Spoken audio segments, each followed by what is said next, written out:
pleasure to have you part of our new series. I think timing is very fitting, especially with your with your new business Plus Power, one that you've been acquainted with for a while, and the recent investment. But we're talking to executives and different players around the energy transition and clean tech sector to really look at people's careers and what advice they might have for people moving within the sector or joining the sector very recently. So in terms of yourself, do you mind taking us back to maybe at Barrett Jones and run us a bit through the career to date, really? Be happy to. It's a pleasure to be with you this morning. My career began back in 1985, a long time ago, back when I became an attorney.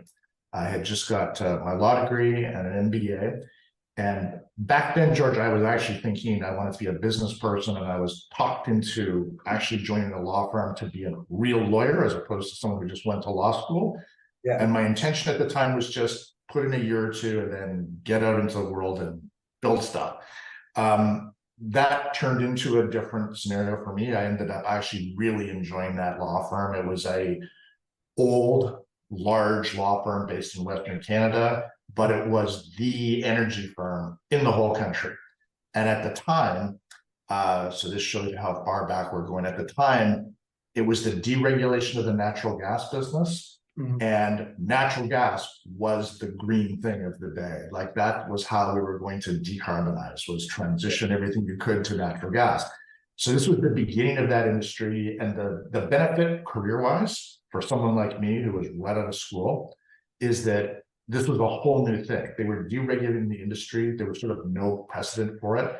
Yeah. And so therefore, nobody was really experienced. So if you were right out of school and nobody had experience either, it was kind of a nice level playing field. So I grabbed onto it and got into natural gas regulation, deregulation, which led to building natural gas power plants, which led to financing them, which led to me traveling around the world doing that, Australia, the UK, United States, and eventually took me to California, working in the natural gas business during the California energy crisis. So this brings us up to 2000.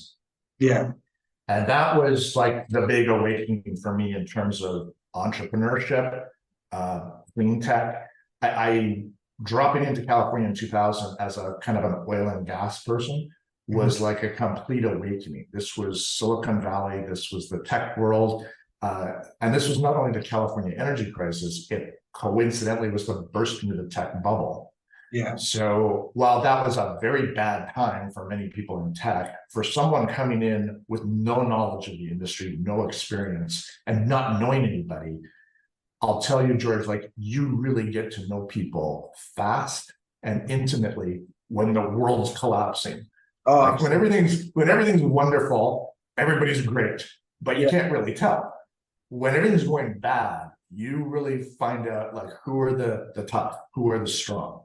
And I had the great fortune of meeting a whole lot of those kind of people, tough, strong people that made it through.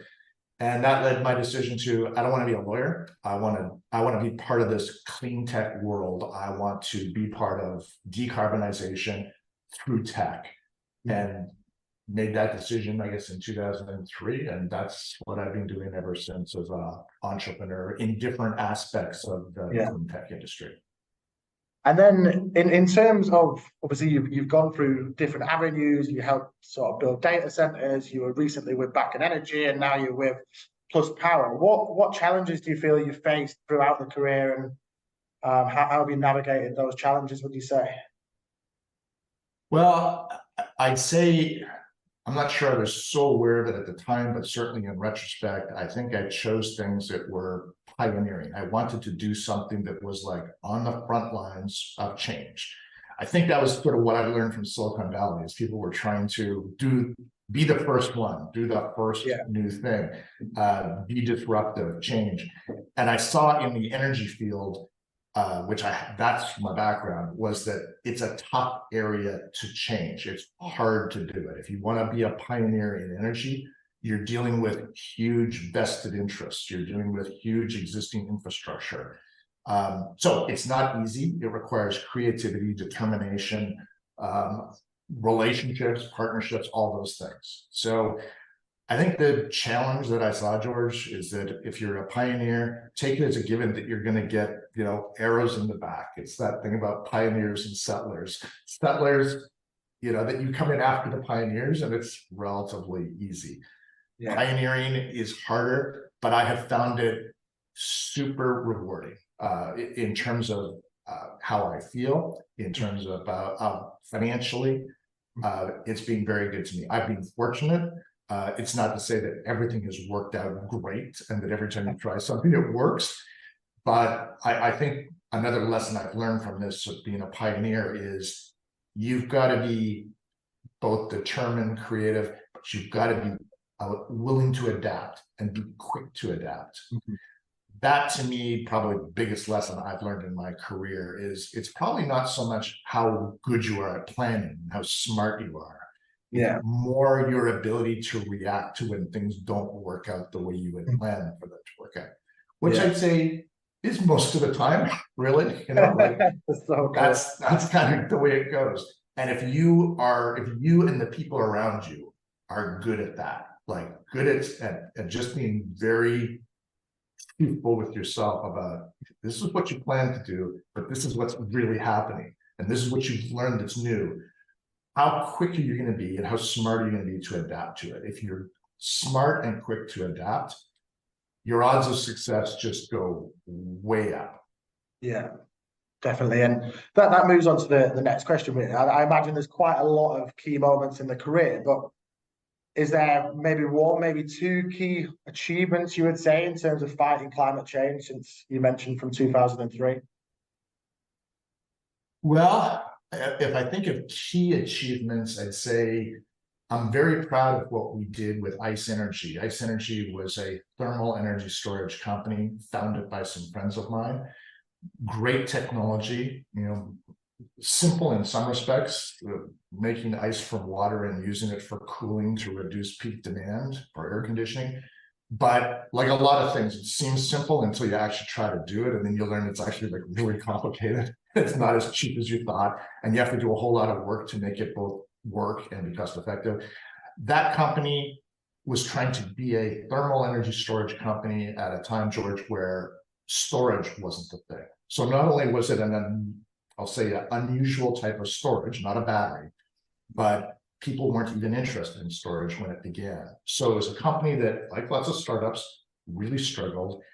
I was able to get involved, I'd say, at a good time where storage was suddenly becoming a thing. It was being promoted. People wanted it. People understood it.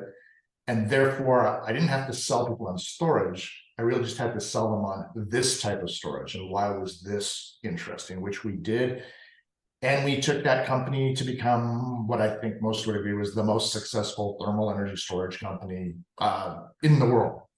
Won lots of awards, became profitable, became well known. So very proud of that.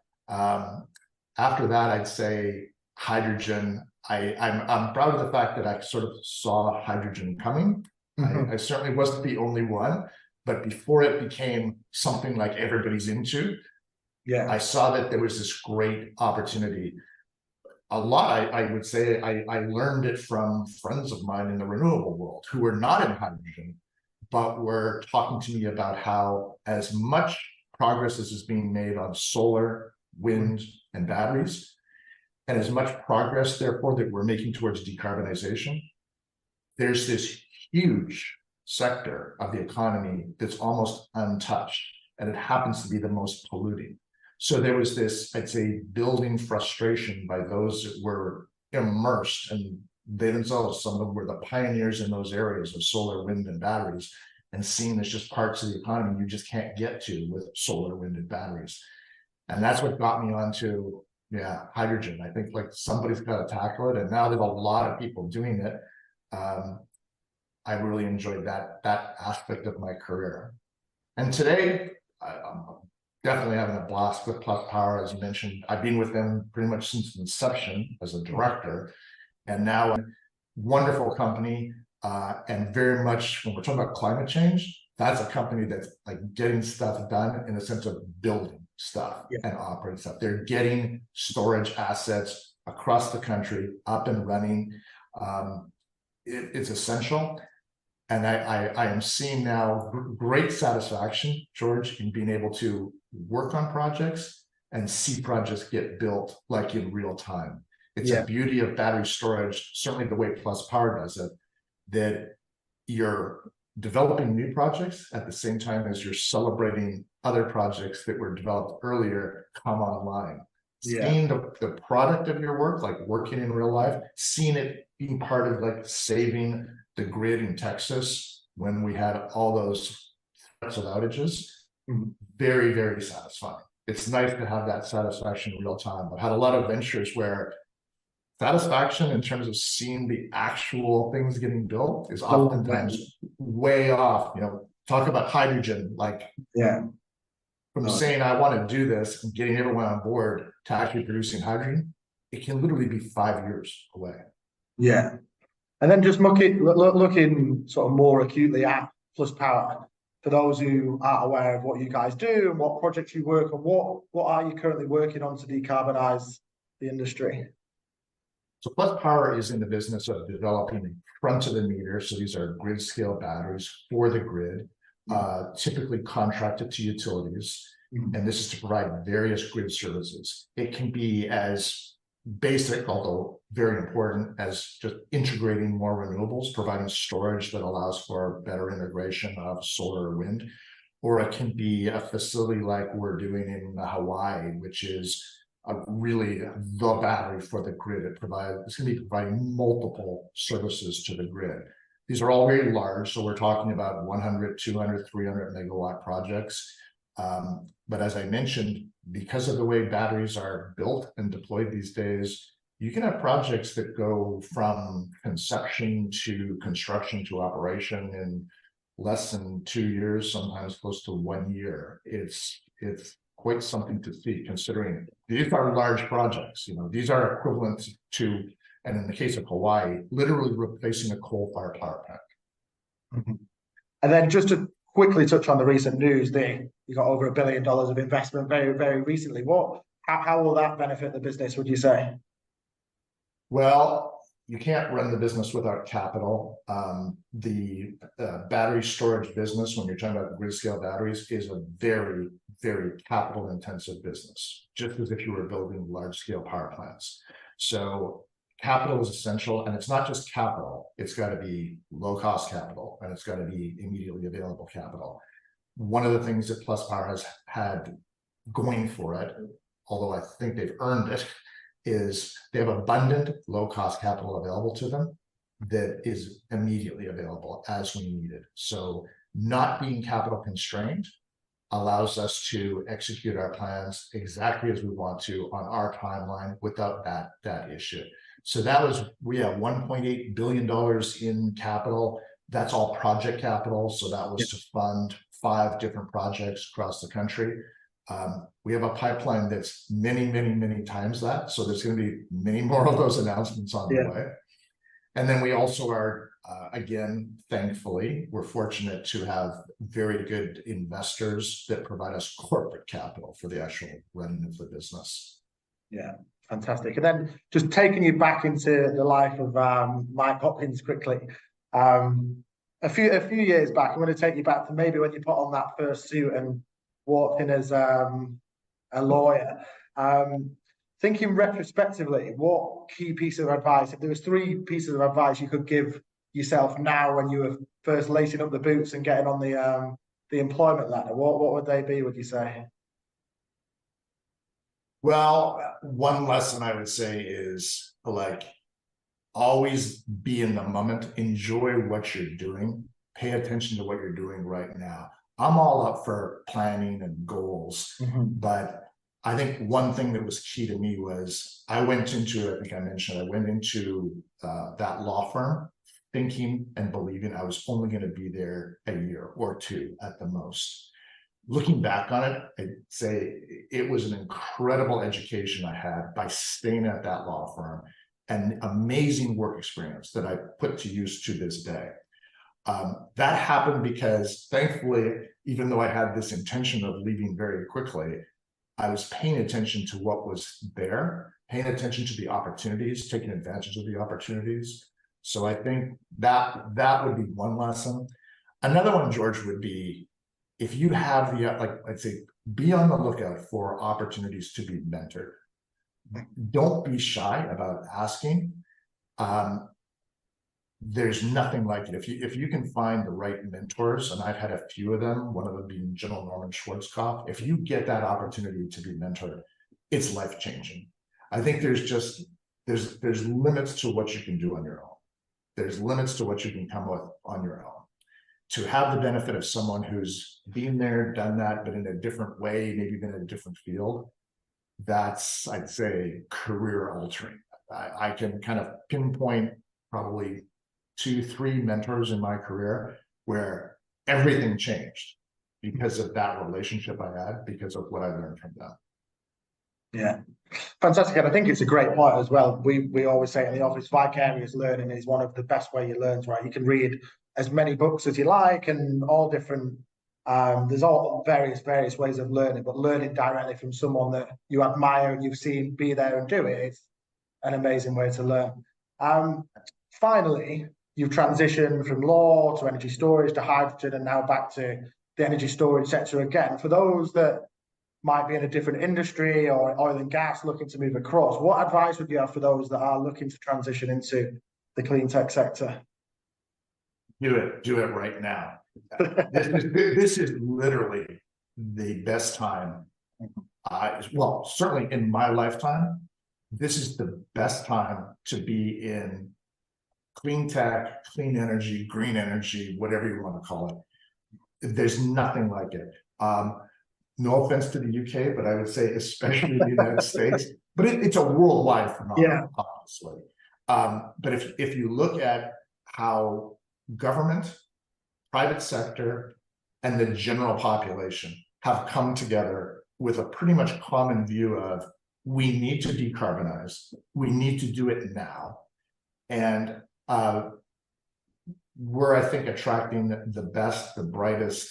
There's opportunities everywhere, just beyond anything I've ever seen. It's completely beyond what there was back when solar was developing, wind, batteries. Those were interesting times, lots of opportunities, but compared to today, nothing like it. So yeah, that would be my advice. If you have any interest in this area at all, jump in, because the opportunities for career development, and equally important for doing good in the world, it's so true. Yeah, they're here. This is the time to do it. It's incredibly rewarding in every respect, personally, socially, financially. Absolutely.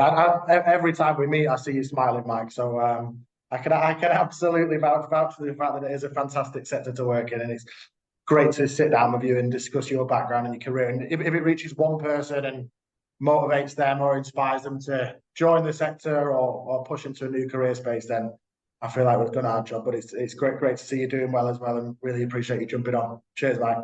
Bye.